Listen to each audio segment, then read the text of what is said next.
नमस्कार। आज हम बात कर रहे हैं दिवाली की।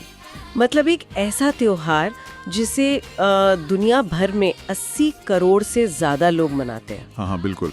और ये सिर्फ वो दिए, मिठाई, पटाखे उससे कहीं ज्यादा है। सही कहा, ये तो मुझे भी लगता है। तो आज हम इसी की गहराई में उतरेंगे, है ना। हमारे पास जो जानकारी है वो इसके इतिहास, कहानियों, रस्मों और आज के जमाने के पहलुओं पर रोशनी डालती है। हाँ, कोशिश यही है कि दिवाली से जुड़ी जो ढेरों कहानियां हैं, जो इसकी आध्यात्मिक गहराई है और कुछ ऐसी बातें जो शायद कम लोग जानते हैं, उन पर बात करें। बिल्कुल, क्योंकि इसका मूल भाव तो यही है, रोशनी की जीत, अंधेरे पर, अज्ञानता पर, बुराई पर। एकदम सही। लेकिन एक बात मुझे हमेशा हैरान करती है, एक ही त्योहार की इतनी सारी अलग-अलग कहानियां कैसे? मतलब उत्तर भारत में कुछ, दक्षिण में कुछ और। यही तो भारत की खूबसूरती है, विविधता में एकता। देखिए, उत्तर भारत में जो सबसे ज्यादा प्रचलित कहानी है वो भगवान राम से जुड़ी है। हाँ, वो 14 साल के वनवास के बाद अयोध्या लौटे थे। बिल्कुल। तो उनके स्वागत में लोगों ने घी के दिए जलाए थे, पूरी अयोध्या जगमगा उठी थी। ये तो हम सब ने सुना है। पर दक्षिण भारत में क्या अलग है, या पश्चिम में? वहां और पश्चिम भारत में भी जोर ज्यादातर भगवान कृष्ण पर है। उन्होंने नरकासुर नाम के एक राक्षस का वध किया था। अच्छा, नरकासुर। हाँ, जिसने कहते हैं कि 16,000 से ज्यादा औरतों को बंदी बना रखा था। तो कृष्ण ने उसे मारकर उन्हें आजाद कराया। ये दिवाली से ठीक एक दिन पहले होता है, नरक चतुर्दशी, जिसे छोटी दिवाली भी कहते हैं। हो, तो ये वो कहानी है। और लक्ष्मी जी की पूजा का क्या कनेक्शन है? वो एक और कहानी से जुड़ा है, समुद्र मंथन। जब देवता और असुरों ने मिलकर समुद्र को मथा था, तो उसमें से बहुत सी चीजें निकलीं। उन्हीं में से एक थी देवी लक्ष्मी, धन और समृद्धि की देवी। अच्छा, इसीलिए दिवाली की रात लक्ष्मी पूजा सबसे अहम होती है। बिल्कुल। घर की साफ सफाई, सजावट, पूजा सब लक्ष्मी जी के स्वागत के लिए होता है। तो राम, कृष्ण, लक्ष्मी, ये तो हिंदू धर्म की बात हुई। क्या ये त्योहार दूसरे धर्मों में भी मनाया जाता है? हाँ हाँ, बिल्कुल। जैन धर्म के लोग इसे भगवान महावीर के निर्वाण दिवस के रूप में मनाते हैं, मतलब जब उन्हें मोक्ष मिला, परम ज्ञान। ये करीब 527 ईसा पूर्व की बात है। अच्छा, और सिख धर्म में? सिख इसे बंदी छोड़ दिवस कहते हैं। उनके छठे गुरु, गुरु हरगोबिंद जी, इसी दिन ग्वालियर के किले से 52 राजाओं के साथ रिहा हुए थे। अरे वाह। और बंगाल में? मैंने सुना है वहाँ काली पूजा होती है। हाँ, बिल्कुल। बंगाल और पूर्वी भारत के कुछ हिस्सों में दिवाली के समय देवी काली की बड़ी धूमधाम से पूजा होती है। तो देखिए, एक त्योहार लेकिन कितने अलग अलग समुदायों के लिए कितने अलग मायने रखता है ये। वाकई कमाल है। अच्छा, ये तो हुई कहानियों की बात, पर ये त्योहार शुरू कब हुआ?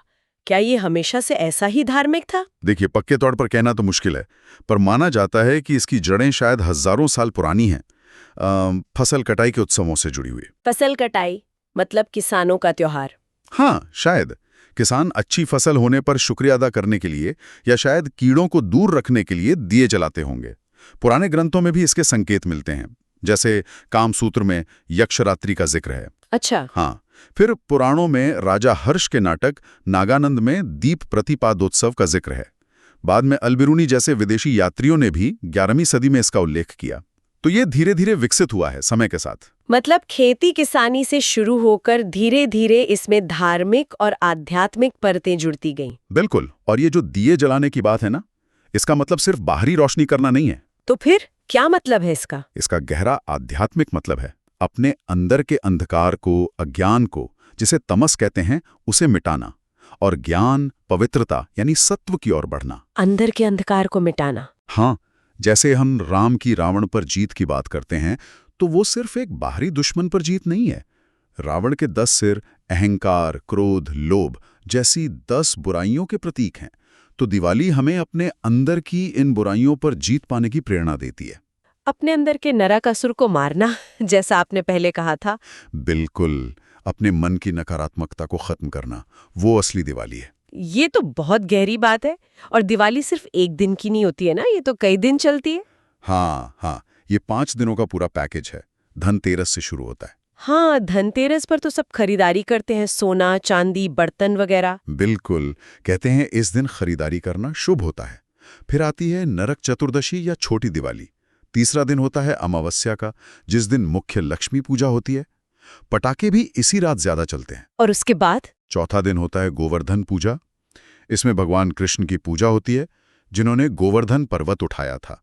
कई जगह ये नया साल भी होता है। और 5वां और आखिरी दिन होता है भाई दूज। भाई दूज, भाई बहन का त्योहार। हाँ, तो ये पूरा हफ्ता ही उत्सव का माहौल रहता है। हाँ? इन सब पूजा पाठ और रस्मों के बीच कुछ ऐसी परंपराएं भी हैं जो थोड़ी अलग लगती हैं, जैसे दिवाली पर जुआ खेलने का रिवाज। इसका क्या मतलब है? हाँ, ये बड़ा दिलचस्प है। कुछ पुरानी कहानियों में, जैसे स्कंद पुराण में शायद, ऐसा जिक्र आता है कि इस रात देवी पार्वती ने भगवान शिव के साथ पासे खेले थे और उन्होंने कहा कि जो भी इस रात खेलेगा उस पर साल भर लक्ष्मी की कृपा रहेगी। अच्छा, ये कहानी है इसके पीछे। हाँ, एक कहानी ये है। कुछ लोग इसे पांडवों के जुए में सब कुछ हारने और फिर वापस पाने से भी जोड़ते हैं। आज के जमाने में ये ज्यादातर ताश के खेल जैसे 3 पत्ती या रमी के रूप में दिखता है। थोड़ी मौज मस्ती, मिलना जुलना। और दिवाली का व्यापार जगत से भी काफी गहरा नाता है ना? नया साल, सोना खरीदना। बिल्कुल। गुजरात, महाराष्ट्र और कई दूसरे राज्यों में व्यापारी समुदाय के लिए दिवाली ही नया साल होता है, जिसे संवत कहते हैं। वो अपनी नई खाता बही, जिसे चोपड़ा कहते हैं, उसकी पूजा करते हैं। स्टॉक मार्केट में भी 1 घंटे की खास मुहूर्त ट्रेडिंग होती है। और सोना खरीदना धनतेरस पर। हाँ, वो तो बहुत अहम है। सोना लक्ष्मी का प्रतीक माना जाता है, तो लोग मानते हैं कि धनतेरस पर सोना खरीदने से घर में लक्ष्मी आती हैं, बरकत होती है। कीमतें चाहे आसमान छू रही हों, जैसे पिछले साल भी काफी बढ़ी थी, पर लोग शगुन के तौर पर थोड़ा बहुत खरीदते जरूर हैं, सिक्के या हल्के गहने।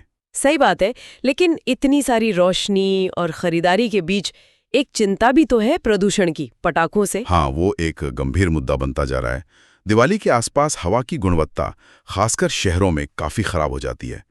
PM 2.5 का लेवल बहुत बढ़ जाता है, जो सेहत के लिए खतरनाक है। तो इसका क्या समाधान है? देखिए, अब जागरूकता बढ़ रही है।